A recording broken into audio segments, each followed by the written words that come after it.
ناظرین، جنگ بندی معاہدے پر باقاعدہ عمل درآمد کا آغاز کر دیا گیا ہے اور یہ ایک بہت بڑی خبر ہے، اور یہ وہ دن ہے جس پر پوری دنیا کی نظریں لگی ہوئی تھی کہ وہ وقت کب آئے گا کہ جب 15 ماہ کی نسل کشی کے بعد جنگ بندی معاہدے پر عمل درآمد شروع ہو جائے گا۔ تو اب جنگ بندی معاہدے پر عمل درآمد شروع ہو چکا ہے، پوری دنیا پر اس پر بات کی جا رہی ہے، پوری دنیا اس وقت فلسطینیوں کی جدوجہد کی ہمت کی بات کر رہی ہے اور اسرائیل کی بربریت کی بات کر رہی ہے۔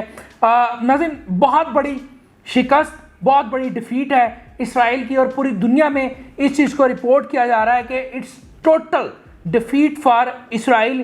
پوری دنیا اس پر بات کر رہی ہے۔ 471ویں دن 471 ڈیز کے بعد مکمل طور پر اسرائیل نے سرنڈر کیا ہے، اسرائیل کو مکمل طور پر شکست ہوئی ہے۔ ان 471 ڈیز میں انہوں نے جتنی وہ بربریت دکھا سکتے تھے، جتنی جارحیت دکھا سکتے تھے وہ دکھائی، لیکن اس کے باوجود وہ مکمل ناکام ہوئے۔ چونکہ اسرائیل کی ناکامی کیوں ہے؟ بہت سارے لوگ یہ پوچھتے ہیں کہ اسرائیل کی ناکامی کیوں ہے؟ اسرائیل کی ناکامی اس لیے ہے کیونکہ اسرائیل نے یہ جنگ چھیڑی تھی فلسطین کو سیٹلمنٹ بنانے کے لیے، اسرائیل نے یہ جنگ چھیڑی تھی گریٹر اسرائیل بنانے کے لیے، اسرائیل نے یہ جنگ چھیڑی تھی ریزسٹنس کا وجود ختم کرنے کے لیے۔ یہ 3 مین پوائنٹس تھے، یہ 3 ایجنڈا تھے اسرائیل کے، جس کی وجہ سے انہوں نے 15 ماہ کی ایک طویل ترین اور ایک انتہائی ظلم والی جنگ کی۔ اس کے بعد رزلٹ کیا نکلا؟ وہ لوگ یہ پوچھتے ہیں کہ اسرائیل کی شکست کیسے ہوئی، ان سے میں یہ سوال کرتا ہوں کہ یہ 3 نکاتی جو ایجنڈا تھا اسرائیل کا، جس کی وجہ سے انہوں نے جنگ چھیڑی، ان میں سے کون سا ایجنڈا جو ہے وہ اچیو کیا اسرائیل نے؟ ان تینوں میں سے کوئی ایک بات بتا دیں کہ جس میں اسرائیل کامیاب ہوا ہو تو میں مان لوں گا جی اسرائیل کی شکست نہیں ہوئی۔ اسرائیل نہ تو گریٹر اسرائیل بنا سکا، بلکہ جو ان کا موجودہ اسرائیل تھا وہ اس کا وجود بھی اب خطرے میں ہے۔ نہ اسرائیل ریزسٹنس کو ختم کر سکا، ریزسٹنس آج پہلے سے زیادہ مضبوط نظر آ رہی ہے، اور نہ ہی اسرائیل جو ہے وہ فلسطینیوں پر قابض ہو سکا، اس کو سیٹلمنٹ بنا سکا، چونکہ آج جنگ بندی معاہدے پر عمل درآمد کے بعد فلسطینی جو کہ بے گھر ہو چکے تھے، آج ان کی واپسی کا آغاز ہو چکا ہے۔ تو اسرائیل نے اچیو کیا ہے؟ اسرائیل تو اپنا دارالحکومت فلسطین میں منتقل کرنے کا پلان کر بیٹھا تھا کہ جی وہاں پر قدرتی نظارے ہیں، نیچرل بیوٹی ہے، ان کا تو سارا پروگرام جو ہے وہ خراب ہو گیا، اور جتنی انہوں نے کوشش کی کہ کسی طرح ہم کچھ اچیو کر سکیں، لیکن وہ کچھ اچیو نہیں کر پائے۔ اس وقت اسی وجہ سے دنیا بات یہ کر رہی ہے کہ اسرائیل، جس کے ساتھ ایک ویسٹرن ورلڈ کھڑا تھا، جس کے ساتھ پوری دنیا کی طاقت کھڑی تھی، اور ایک طرف وہ لوگ، وہ فلسطین جو کہ پہلے ہی آکوپائڈ تھا، جہاں پر پہلے ہی حالات بڑے خراب تھے، جہاں پر ریزسٹنس کے پاس کوئی بہت خاطر خواہ وسائل موجود نہیں تھے، کہ وہ کس طرح اس نے مقابلہ کیا ہے۔ اور یہ ایک ایسی جنگ ہے، یہ ایک ایسی جنگ ہے جس کی نہ تو دنیا کی تاریخ میں اس کی مثال ملتی ہے اور نہ کبھی مثال ملے گی، چونکہ یہ انتہائی حیران کن تھا کہ آپ تصور بھی نہیں کر سکتے۔ دیکھیں، جب ہم یہ بار بار رپورٹ کرتے تھے کہ اسرائیل یہ جنگ ہار رہا ہے اور فلسطین یہ جنگ جیت رہا ہے، تو لوگ ہمارا مذاق اڑاتے تھے کہ یہ کس طرح ممکن ہے کہ ایک ایسی طاقت جس کے ساتھ ویسٹرن ورلڈ کھڑا ہے، جس کے ساتھ سپر پاور کھڑی ہے، وہ کس طرح فلسطینی اس کا مقابلہ کریں گے یا ریزسٹنس کا مقابلہ کرے گی؟ تو ہم صرف اسی وجہ سے کہتے تھے کیونکہ ہمیں جو نظر آ رہا تھا وہ عام لوگوں کو نظر نہیں تھا آ رہا۔ آج ہماری باتیں سچ ثابت ہوئی۔ اسرائیل بھرپور طاقت استعمال کرنے کے باوجود، سپر پاور کے ساتھ کھڑے ہونے کے باوجود آج ہارا، اور فلسطینی جو نہتے تھے وہ صرف اپنے جذبے کی وجہ سے، اپنے ایمان کی وجہ سے، اپنے کردار کی وجہ سے جیتے، اور جو انہوں نے مزاحمت کی ہے، اس مزاحمت کی جتنی تعریف کی جائے کم ہے، اور اسی مزاحمت کا آج رزلٹ آیا ہے کہ وہ آج سرخرو ہوئے ہیں۔ تمام تر طاقت بھی اسرائیل نے استعمال کی، لیکن ان کو شکست ہوئی، اور انہوں نے اپنی مزاحمت سے، اپنے صبر سے، اپنی دلیری سے سرخرو ہوئے۔ اور اس کے بعد اب یہ رپورٹس آ رہی ہیں کہ جو فلسطینی زبردستی بے گھر کیے گئے تھے، اب وہ اپنے گھروں کو واپس آ رہے ہیں، اور اس وقت پوری دنیا جو ہے وہ فلسطین کی کامیابی کی بات کر رہی ہے، فلسطین کی جدوجہد کی، فلسطین کی مزاحمت کی، فلسطین کے صبر کی بات کر رہی ہے، چونکہ یہ تینوں چیزیں تھیں جبر، جدوجہد، مزاحمت اور صبر، جس کی وجہ سے فلسطین کامیاب ہوا اور اسرائیل کو عبرتناک ذلت میں شکست کا سامنا کرنا پڑا۔ فلسطینیوں کے جذبات اس وقت ناظرین بڑے حیران کن ہیں اور بہت ہی ڈفرینٹ قسم کے جذبات ہیں، اور ان جذبات کو آپ کے سامنے رکھنا بڑا مشکل ہے، چونکہ انہوں نے جتنا ظلم برداشت کیا، 15 مہینے انہوں نے موت کا ننگا ناچ دیکھا، انہوں نے جہازوں کی بمباری دیکھی، انہوں نے سیدھی فائرنگ دیکھی، انہوں نے اپنے گھروں کو تباہ ہوتے ہوئے دیکھا، انہوں نے ہسپتالوں کو تباہ ہوتے ہوئے دیکھا، انہوں نے اپنے سکولوں کو تباہ ہوتے ہوئے دیکھا، انہوں نے اپنے بچوں کو شہید ہوتے ہوئے دیکھا، بچوں نے ماں باپ کو شہید ہوتے ہوئے دیکھا، انہوں نے ایک ایک سیکنڈ اذیت میں گزارا، کرب میں گزارا۔ آج اس 15 ماہ کی اذیت، 15 ماہ کے کرب کے بعد آج وہ جنگ بندی کے بعد سکون کا سانس لے رہے ہیں۔ ان کے جذبات بہت زیادہ ہیں۔ ایک طرف ان کو غم ہے ان تمام لوگوں کے بچھڑ جانے کا جو ان کے اپنے اس دنیا سے چلے گئے، ایک طرف ان کو غم ہے تباہ کاریوں کا، ایک طرف ان کو ان لوگوں کی یاد ستا رہی ہے، چونکہ فلسطین کا کوئی ایسا گھر نہیں ہے جہاں سے کوئی نہ کوئی شہید نہ ہو، ہر گھر میں سے کسی نہ کسی کی شہادت ہوئی ہے، تو ان کو وہ شہید یاد آ رہے ہیں۔ اور دوسری طرف یہ خوشی موجود ہے کہ اتنا ظلم، اتنی بربریت، اتنی جارحیت، اس کے باوجود وہ سرخرو ہوئے، اس کے باوجود وہ کامیاب ہوئے، اس کے باوجود اسرائیل کی شکست ہوئی، فلسطینی جیتے۔ تو یہ جذبات ہیں، ملے جلے سے جذبات ہیں، اور اسی وجہ سے لوگ جو ہیں وہ سڑکوں پر آئے ہیں، انہوں نے ریلیاں نکالی ہیں، انہوں نے نوافل ادا کیے ہیں، سجدے کیے ہیں، خدا کا شکر ادا کیا ہے، اور اسرائیل پر وہ لعن طعن کر رہے ہیں۔ بلکہ وہ کیا، پوری دنیا ہی اس وقت اسرائیل پر لعن طعن کر رہی ہے کہ اسرائیل نے اتنا کچھ کرنے کے بعد بھی کچھ اچیو نہیں کیا، اور وہ ڈھیر ہو گیا، اور ڈھیر کس کے سامنے ہوا؟ ریزسٹنس کے سامنے ہوا۔ ناظرین ویسٹرن ورلڈ کی بات کر لیتے ہیں۔ ویسٹرن ورلڈ اس وقت شدید صدمے میں ہے، پریشان ہے کہ کیسے یہ ہوا کہ ہم ہار گئے، اسرائیل ہار گیا، ہم نے اسرائیل کو اتنا بیک کیا، اس کے بعد اسرائیل اپنے عزائم کو اچیو نہیں کر سکا۔ وہ اس لیے زیادہ پریشان ہے کہ ہمارے ساتھ بہت غلط ہوا۔ ہماری جو ایک سافٹ پاور تھی پوری دنیا میں، ہمارے حوالے سے ویسٹرن ورلڈ کے حوالے سے یہ کہا جاتا تھا کہ یہ جو انسانیت کے لمبردار ہیں، یہ تو انسانی حقوق کی بات کرتے ہیں، ہم پوری دنیا میں ایکسپوز ہو چکے ہیں۔ پوری دنیا میں اب کوئی یہ نہیں کہے گا کہ جناب ویسٹرن ورلڈ جو ہے وہاں پر انسانیت ہے جناب، چونکہ اب دیکھیں بنیادی فرق کیا ہے۔ ہم جو تھرڈ ورلڈ کنٹری کے باسی ہیں، ہم جو تیسری دنیا کے باسی ہیں، ہم یہ سمجھتے ہیں کہ جو پہلی دنیا ہے، فرسٹ ورلڈ ہے، وہ جناب انسانیت کا لمبردار ہے، وہاں پر انسانی حقوق کا تحفظ کیا جاتا ہے، وہاں پر رولز ہیں، وہاں پر لا ہے، ہم یہ سمجھتے تھے۔ لیکن آج ہمارے جو خیالات ہیں وہ تبدیل ہو چکے ہیں۔ آج ہمیں پتہ چل گیا ہے کہ ویسٹرن ورلڈ کے بارے میں یہ ویسے ہی انہوں نے اپنی سافٹ پاور کے ذریعے پوری دنیا میں یہ جناب لوگوں کو تاثر دیا کہ جی ہم بڑے انسانیت والے ہیں۔ آج ہمارے خیالات تبدیل ہوئے، ہمیں پتہ چلا کہ یہ انسانیت والے نہیں ہیں، یہ تو ظلم والے ہیں، یہ تو جارحیت والے ہیں، یہ تو دہشت گردی والے ہیں۔ انہوں نے انسانی حقوق کا لبادہ اوڑھ رکھا ہے، ان کا انسانی حقوق کے ساتھ کوئی تعلق نہیں ہے۔ یہ جو سوچ تبدیل ہوئی ہے، جو ہمارے خیالات تبدیل ہوئے ہیں، جو تیسری دنیا کے خیالات تبدیل ہوئے ہیں، اسی وجہ سے آج ویسٹرن ورلڈ پریشان ہے کہ ہم نے پوری طاقت کا استعمال کیا، لیکن اس کے باوجود اسرائیل نے کچھ حاصل نہیں کیا، اور ہم بدنام بھی ہوئے، ہم گندے بھی ہوئے۔ یہ بنیادی مسئلہ ہے۔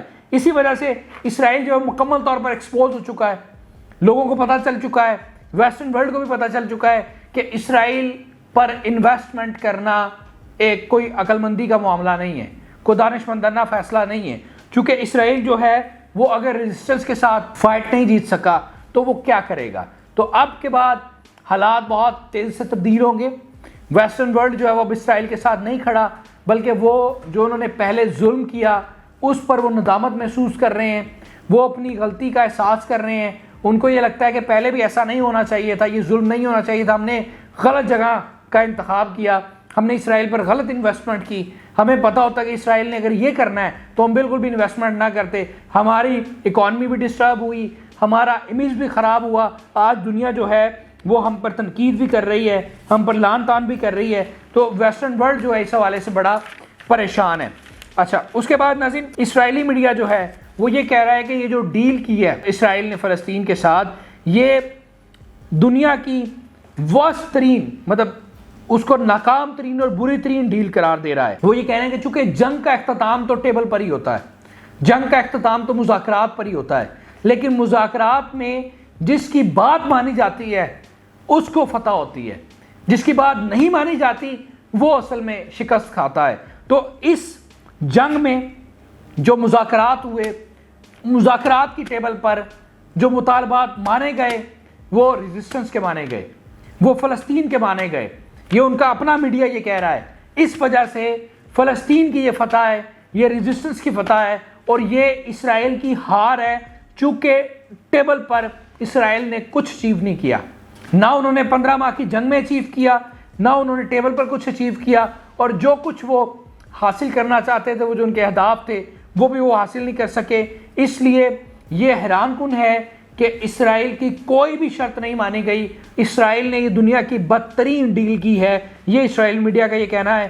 اسی وجہ سے ناظرین، چونکہ اسرائیل تو یہ چاہتا تھا کہ جناب سیٹلمنٹ بنا لیں فلسطین کو، لیکن وہ بنا نہیں سکے۔ لیکن دوسری جناب اگر بات کی جائے ریزسٹنس کی، فلسطین کی، تو وہ اپنے مقاصد حاصل کرنے میں کامیاب ہوئے ہیں، وہ اپنے اہداف میں کامیاب ہوئے ہیں۔ وہ یہ چاہتے تھے کہ فلسطین پر مکمل کنٹرول ان کا ہو اور اسرائیل کو کچھ بھی حاصل نہ ہو۔ آج مذاکرات میں اسرائیل مکمل کنٹرول کھو چکا ہے، فلسطین کے پاس مکمل کنٹرول ہے اور اسرائیل کو کچھ بھی نہیں اس حوالے سے مل پایا۔ اسی طرح جو ہم پہلے بھی بات کر چکے ہیں کہ ریزسٹنس 1 انچ بھی اپنے مطالبات سے پیچھے نہیں ہٹی، ریزسٹنس نے بالکل کسی پریشر میں مطالبات نہیں کیے۔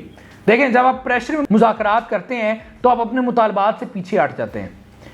فلسطین نے، ریزسٹنس نے پریشر میں مذاکرات نہیں کیے، اگر پریشر میں مذاکرات کرتے تو اپنے مطالبات سے پیچھے ہٹتے، لیکن انہوں نے اپنے وہ سارے مطالبات رکھے اور بنوائے جو کہ ان کے لیڈران، شہید ہونے والے لیڈران اسماعیل ہانیہ کے مطالبات تھے، جو یحییٰ سنور کے مطالبات تھے، جو حسن نصر اللہ کے مطالبات تھے۔ آج ان تمام لیڈران کی شہادت کے بعد بھی انہوں نے ٹیبل پر وہی مطالبات اپنے بنوائے جو کہ ان کے لیڈران کے مطالبات تھے۔ یہ بنیادی طور پر فتح ہے فلسطین کی ریزسٹنس کی، یہ بنیادی طور پر ہار ہے اسرائیل کی۔ اسی طرح ریزسٹنس میں مزید جو جنگجو ہیں وہ بھرتی ہوئے ہیں، یہ حیران کن ہے۔ اور یہ جو ناظرین یہ جو مذاکرات تھے یہ بڑا مشکل تھا، چونکہ ریزسٹنس پر یہ پریشر تھا، اپنوں کا پریشر تھا کہ جناب کوئی عارضی ڈیل کر لی جائے، کوئی آدھی ڈیل، پارشلی ڈیل کر لی جائے، یا پھر عارضی جنگ بندی کی جائے، لیکن وہ کھڑے رہے، صبر کیا انہوں نے، اور پوری دنیا کا پریشر انہوں نے برداشت کیا، پوری دنیا کا پریشر برداشت کیا، لیکن پیچھے نہیں ہٹے۔ اگر وہ پیچھے ہٹ جاتے تو یہ مذاکرات نہ ہوتے۔ یہ جو آج مذاکرات ہوئے ہیں، اور مذاکرات ان کی مرضی کے ہوئے ہیں، یہ صرف اور صرف ان کے صبر کی وجہ سے ہوئے ہیں، ان کی مستقل مزاجی کی وجہ سے ہوئے ہیں، اور ان کے ڈٹے رہنے کی وجہ سے ہوئے ہیں۔ اگر وہ ڈٹے نہ رہتے، دیکھیں بڑا مشکل ہوتا ہے کہ آپ پوری دنیا کا پریشر برداشت کریں۔ ایک ریزسٹنس جو کہ ایک چھوٹی سی تنظیم ہے، اس نے ورلڈ پاور کا، پوری دنیا کا پریشر برداشت کیا ہے، اسی وجہ سے ان کو کامیابی ہوئی ہے۔ اور دنیا کے جو ظالم ترین شخص ہیں نیتن یاہو، اب ان کے گرد جو ہے وہ گھیرا تنگ ہو چکا ہے، اب ان کی الٹی گنتی شروع ہو چکی ہے۔ اب ان کے خلاف آپ دیکھیں گے کہ کس طرح نئے نئے محاذ کھلیں گے۔ ابھی تو ان کی حکومت جو ہے لڑکھڑا رہی ہے، اس کے بعد آپ دیکھیں گے کہ اور کیا کیا ڈیولپمنٹس ہوتی ہیں۔ اسرائیلی میڈیا اس وقت یہ رپورٹ کر رہا ہے کہ اسرائیل نے شکست تسلیم کی ہے، اسرائیل نے اپنی بڑی تعداد میں ہونے والی کیجویلٹیز، ہلاکتیں جو ہیں وہ تسلیم کر لی ہیں، اور اگر ان کی ایک رپورٹ آئی ہے اس کے مطابق ان کی اکانومی کو $67 بلین کا نقصان ہوا ہے، $67 بلین کا ان کا نقصان ہوا ہے۔ 60,000 ان کے کاروبار، بزنس جو ہیں وہ بند ہو چکے ہیں، سیٹلرز دوڑ چکے ہیں۔ یہ ناکامی ہے ناظرین، یہ ناکامی اس وقت اسرائیلی میڈیا رپورٹ کر رہا ہے کہ ہماری بڑی تعداد میں کیجویلٹیز ہوئیں، ہمارے $67 بلین کا نقصان ہوا، ہمارے 60,000 کاروبار جو ہیں وہ تباہ ہوئے، ہمارے سیٹلرز دوڑ گئے۔ یہ وہ ناکامیاں ہیں جو کہ اسرائیلی میڈیا بار بار یہ رپورٹ کر رہا ہے جنگ بندی کے بعد۔ اچھا، اگر لاسٹ 24 آورز کی بات کی جائے تو یہ انتہائی اہم تھے، اس میں اہم واقعات رونما ہوئے۔ ایک تو نیتن یاہو نے بڑی کوشش کی کہ کسی طرح وہ جنگ بندی کے معاہدے پر عمل درآمد کو ڈیلے کریں. اسی وجہ سے یہ ایکسپیکٹڈ تھا کہ شاید 2-4 دن کا ڈیلے آ جائے, چونکہ جو کابینہ تھی وہاں سے منظوری نہیں مل پا رہی تھی. لیکن ٹرمپ نے بڑی سختی کی, انہوں نے کلیئر پیغام پہنچایا کہ مجھے فوری طور پر جنگ بندی معاہدے پر عمل درآمد چاہیے, اور یہ عمل درآمد ہوا. نتن یاہو نے بڑی کوشش کی, انہوں نے پیغام بھی بھجوایا کہ میری ساری کیبنٹ ریزائن کر دے گی اگر میں جنگ بندی معاہدے کی منظوری لیتا ہوں. تو ٹرمپ نے کہا مجھے اس چیز کا علم نہیں ہے, مجھے صرف اور صرف جنگ بندی معاہدے پر عمل درآمد چاہیے. اس وجہ سے چونکہ نتن یاہو جو ہے اس کو سمجھ نہیں آ رہی تھی کہ یہ ہوا کیا ہے. وہ تو اس چیز کے شادیانے بجا رہا تھا کہ اگر ٹرمپ آئے گا تو ہم مزید لارج سکیل آپریشن شروع کریں گے, کیونکہ اس کو لگتا ہے ٹرمپ ان کی حمایت یافتہ ہے, ٹرمپ ان کے حق میں ہے. چونکہ ٹرمپ کا جو پچھلا دور تھا اس میں ٹرمپ نے بہت کچھ کیا اسرائیل کے لیے, اسرائیل کی پالیسی کو ٹو کیا, اسرائیل کی عرب کے ساتھ صلح کروائی, ٹھیک ہے, انہوں نے ان کا دارالحکومت تبدیل کیا, امبیسی کو تبدیل کیا, مطلب بہت کچھ کیا. اس لیے وہ ایکسپیکٹ کر رہے تھے کہ جب ٹرمپ آئیں گے تو چیزیں ہمارے لیے اور آسان ہو جائیں گی. یہ بیسیکلی بوکھلاہٹ تھی نتن یاہو کی, ان کو سمجھ نہیں آئی, وہ مس کیلکولیٹ کر گئے چیزوں کو کہ ٹرمپ نے تو آگے تو سارا معاملہ پلٹ دیا. وہ جو ٹرمپ سے ایکسپیکٹ کر رہے تھے ایسا تو کچھ بھی نہیں ہے. تو یہ ٹرمپ کے لیے نتن یاہو کے لیے بڑا حیران کن تھا ٹرمپ کا ریئیکشن. تو انہوں نے بڑی کوشش کی ٹال مٹول کرنے کی, لیکن ٹرمپ نے کیٹیگوریکلی یہ کہا کہ جناب اب بس اینڈ, ٹھیک ہے. اب نتن یاہو کے ٹرائل جو ہے وہ اس کا آغاز ہو چکا ہے, اور آپ دیکھیں گے کہ بہت تیزی سے ڈیولپمنٹ ہوگی. اور نتن یاہو جو ہے جو کہ دنیا کا اس وقت ظالم ترین شخص ہے, ظالم ترین انسان ہے, وہ اپنے کیفر کردار کو پہنچے گا, کیونکہ آپ ظلم کر کے بھاگ نہیں سکتے, اپنی جان نہیں چھڑوا سکتے, آپ کو بھگتنے پڑتے ہیں, آپ کو تمام تر جو اس کے سرکمسٹانسز ہیں وہ بھگتنے پڑتے ہیں. تو نتن یاہو بھی آپ دیکھیں گے بھگتے گا. غزہ اور ویسٹ بینک میں ناظرین ایک میسو قسم کا جشن منایا گیا. ایک طرف غزہ اور ویسٹ بینک میں جشن تھا, دوسری طرف تل ابیب میں اسرائیلی سوگ منا رہے تھے, اسرائیلی ماتم کر رہے تھے. اور یہ اللہ تعالیٰ کا فیصلہ تھا کہ اس 15 ماہ کی جنگ میں جو سپر پاور تھی, امریکہ کھڑا تھا, اسرائیل کھڑا تھا, ویسٹ الائنس کھڑا تھا, وہ ان کو شکست ہوئی. وہ آج ماتم منا رہے ہیں, وہ سوگ کر رہے ہیں, جبکہ جو نہتے تھے, جنہوں نے قربانیاں دی, جنہوں نے جدوجہد کی, جنہوں نے صبر کیا, جنہوں نے قبلہ اول کی حفاظت کی, وہ آج جشن منا رہے ہیں. یہ اللہ تعالیٰ کا فیصلہ ہے. اور اب غزہ میں آپ دیکھیں گے کہ ابھی سب سے جو حیران کن اور پریشان کن بات ہے نتن یاہو کے لیے وہ یہ ہے کہ اب غزہ میں دنیا انٹر ہوگی. جب غزہ میں دنیا انٹر ہوگی اور اس ظلم کو دیکھیں گی جو اسرائیل کی جانب سے کیا گیا, چونکہ پہلے جتنا ظلم بتایا جا رہا ہے یہ بہت کم ہے, اور اصل ظلم کا ادراک اس وقت ہوگا, اصل دہشت گردی کا ادراک اس وقت ہوگا جب دنیا غزہ جائے گی. تو اب دنیا غزہ جائے گی, پھر اس کے بعد دنیا غزہ کو رپورٹ کرے گی, اور پھر ان کا مزید جو ہے ان پر پوری دنیا لان تان کرے گی. ان کا جو اصل چہرہ ہے, مکروہ چہرہ ہے, دہشت گردانہ چہرہ ہے, وہ دنیا کے سامنے آئے گا. تو اب اس حوالے سے بڑی پریشانی ہے نتن یاہو کے لیے. اچھا, اسرائیلی قیدی جو ہیں وہ ایک اور بڑا انٹرسٹنگ فیکٹ ہے. مطلب یہ دیکھیں کمپیریزن ہے نا, ایک طرف دنیا جب غزہ جائے گی تو اسرائیل کی جارحیت اور دہشت گردی اور بے نقاب ہوگی, وہ دیکھیں گے کہ اسرائیل کتنا ظالم تھا, امریکہ کتنا ظالم تھا. دوسری جانب جب اسرائیلی قیدی رہا ہوں گے اور وہ باحفاظت ہوں گے, ان کی اچھی حالت ہوگی, تو دنیا ایک پازیٹیو جیسچر جائے گا فلسطین کے حوالے سے دنیا میں کہ دیکھیں جناب انہوں نے اتنا ظلم, اتنی بمباری, اتنی جارحیت, اتنی دہشت گردی برداشت کی, لیکن اس کے باوجود جو قیدی تھے اسرائیل کی وہ ان کی حفاظت کی ہے. مطلب ایک طرف فلسطینی قیدیوں کے حوالے سے یہ آ رہا ہے کہ ان کے ساتھ بدسلوکی کی گئی, ان پر تشدد کیا گیا, ان کے ساتھ بڑا برا سلوک کیا گیا. دوسری جانب جو اسرائیلی قیدی ہیں فلسطین کے پاس, وہ بحفاظت باہر آئیں گے. تو یہ ایک لوگ ڈفرینشیٹ کریں گے اس کو کہ کون ظالم ہے اور کون انسانی حقوق والا ہے. تو یہ اپریشیٹ کریں گے اس حوالے سے. چونکہ یہ بڑا مشکل تھا جب یہ اسرائیلی جنگ بندی معاہدے کے اعلان کے بعد بھی جب اسرائیلی بمباری رکی نہیں, تو اس وقت ریزسٹنس کا یہ بیان سامنے آیا کہ جناب جن علاقوں پر بمباری جاری ہے وہاں پر ہم نے اسرائیلی قیدی بھی رکھے ہیں. اس کی وجہ سے وہ بمباری رکی. اور چونکہ اب میڈیا پر بہت زیادہ پریشر بلٹ ہو گیا نا, تو نتن یاہو تو چونکہ یہی چاہتے تھے کہ ان کے قیدی سارے مر جائیں, ٹھیک ہے، وہ سارے ہلاک ہو جائیں تاکہ جنگ بندی کا تصور ہی ختم ہو جائے. اور پھر جو ہے نا ابھی تو چونکہ اسرائیل کی جنگ بندی کی ایک بنیادی جو وجہ ہے وہ ان کی قیدیوں کی رہائی ہے نا، تو اگر قیدی نہ رہتے تو پھر تو اسرائیلیوں نے بھی کہنا تھا کہ جی ہمارے قیدی مار دیے ہیں تو آپ جنگ جاری رکھیں، ان سے بدلہ لیں. تو اس لیے اسرائیل جو نیتن یاہو کا جو پلان ہے وہ مکمل طور پر فلاپ ہوا ہے. ساری چیزیں انہوں نے مس کیلکولیٹ کی، سارے پلانز ان کے فلاپ ہوئے اور پوری دنیا میں یہ اسٹیبلش ہوا کہ نیتن یاہو جو ہے وہ اس دنیا کا عالمی جو مجرم ہے اور ظالم ترین انسان ہے. دوسری جانب اگر عالمی عدالت کی بات کی جائے تو جو کہ اب بڑی تیزی سے حالات تبدیل ہو رہے ہیں جنگ بندی معاہدے کے اعلان کے بعد، تو عالمی عدالت بھی ایکٹیو ہو چکی ہے. عالمی عدالت نے جو 2 ہائی آفیشل ہیں اسرائیل کے، ان پر مقدمات جو ہیں وہ چلانے کا اعلان کر دیا ہے، ان پر مقدمات دائر کر دیے ہیں. یہ ناظرین ساری صورتحال ہے جو آپ کے سامنے رکھی کہ ایک میسو وکٹری ہے اور کلیئر وکٹری ہے پیلسٹائن کے لیے، اور اسرائیل کے لیے مکمل ڈیفیٹ ہے. اور پوری دنیا میں یہ دونوں چیزیں اسٹیبلش ہو چکی ہیں کہ وکٹری کس کی ہے اور ڈیفیٹ کس کی ہے. اور ہم نے آپ کو بار بار یہ بتایا کہ کس طرح اسرائیل کی ڈیفیٹ ہے اور کس طرح پیلسٹائن کی وکٹری ہے. اور اسی وجہ سے ہم تو چونکہ پہلے دن سے ہم یہ کہہ رہے تھے کہ اسرائیل جتنا بھی ظلم کر لے، چونکہ وہ جنگ تو نہیں لڑ رہا، اس کو شکست ہوگی. تو آج وقت نے ثابت کیا کہ اسرائیل کو شکست ہوئی. اور آج سب سے امپورٹنٹ چیز یہ ہے کہ دنیا تبدیل ہو رہی ہے. وہ دنیا جو کہ اسرائیل کے ساتھ کھڑی تھی آج اسرائیل کے مخالف ہے. وہ ویسٹ ورلڈ جو اسرائیل کی پشت پر کھڑا تھا، اسرائیل کے لیے ہر قربانی دینے کو تیار تھا، اسرائیل کے لیے ہر ریسورس پیدا کرتا تھا، آج وہ اسرائیل سے ہاتھ اٹھا چکا ہے.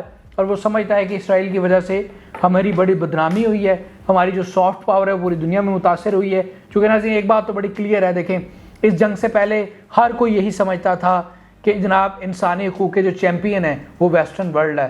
آج وہ ٹھس ہو گیا ہے، پتہ لگ گیا کہ کوئی ویسٹرن ورلڈ انسانی حقوق کا چیمپئن نہیں ہے، بلکہ یہ تو ظالم ہے، یہ تو مجرم ہے، یہ تو دہشت گرد ہیں، یہ تو جارحیت کرنے والے ہیں. یہ اسٹیبلش ہو گیا ہے. اسی وجہ سے آج ویسٹرن ورلڈ جو ہے وہ پریشان ہے. ناظرین یہ آج کی ویڈیو تھی. امید کرتے ہیں کہ آپ تک یہ ساری معلومات جو ہے وہ پہنچ چکی ہوگی. مزید ویڈیوز کے لیے ہمارے چینل کو ضرور سبسکرائب کیجیے گا اور تاکہ ہر نئی آنے والی ویڈیو آپ تک بر وقت پہنچ سکے. اگلی ویڈیو تک مجھے اجازت، اپنا بہت سارا خیال رکھیے گا. اللہ نگہبان.